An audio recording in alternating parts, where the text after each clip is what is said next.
ওমা, হ্যাঁ, সকাল সকাল কি কাটছো? এই যে লাউ কুটছি, টমেটো, আলু, লাউয়ের তরকারি হবে, টমেটোর চাটনি হবে, মাছের ঝাল হবে, আবার ডিমের তরকারিও হবে। ও, কচু কচু ভাতে দেওয়া হবে। আচ্ছা, অনেক কিছু রান্না হবে। হ্যাঁ, এটা সেটা অনেক কিছু, 3-4 রকম তো হবে। ও, সীমা প্রতি তো নিচে যাচ্ছে কাজ করতে, তুমি দোলনাটা মাঝে মাঝে টেনে দিও। এই যে মেয়ে, মেয়ে দোলনা চড়ছে। ঝিমিয়ে আছে এবারে। এই সকালে ঘুমিয়ে পড়লেই তো সমস্যা। ও মা, আর দুপুরে এই ঘুমাবে দেখেন না। এটা পচে গেছে, এতটুকুনি হবে। এই মাঝখানটুকুনি আছে। ঠিক আছে। এই যে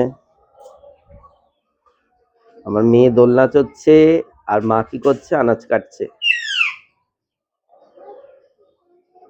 দোল্লা হ্যাঁ, তো দেওয়া হচ্ছে সোনা। ও আবার বলছে দোলনা দাও। এই যে, বাহ, হ্যাঁ, এরকম দোলনা দাও আর এই যে, কাটো। সব সময় দিতে হবে না, দোলনা যখন থেমে যাবে তখন দেবে। হ্যাঁ, বুঝেছো? আর একটু বড় করতে হবে দড়িটা। হ্যাঁ, দড়িটা একটু ডগায় বেঁধে দিতে হবে। হ্যাঁ। এ সকাল সকাল ঘুমিয়ে নিচ্ছে, দুপুরে আর ঘুমাবে? না, না, আবার তাহলে ঘুমোবে। এবার সারা দুপুর সবাইকে জাগিয়ে রাখবে। আমাকে চিল্লাবে, ঘুমোলে হ্যাঁ, ঠ্যাঙাবো আজকে। দেখেছো? এই দেখো, গালে হাত দিয়ে ঘুমিয়ে নিচ্ছে। এখন হুম। ঘুমাতে দিচ্ছ কেন একে? বলছে ঘুমাবো ঘুমাবো, কি আজকে করবে? ওয়েদারটাও কিরকম মেঘলা মেঘলা, না ওই জন্য ঘুমাতে চাইছে।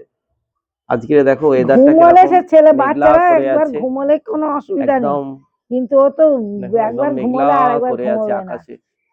মনে ঈদের হচ্ছে দিন, এক্ষুনি তাই তো বৃষ্টি হবে। বলছি, সারা সব মাস তারা রোজা ফোজা করলো, কালকে আজকের রে একটা দিন সারাটা রাত তো বৃষ্টিও হয়েছে। সারাটা রাত বৃষ্টি।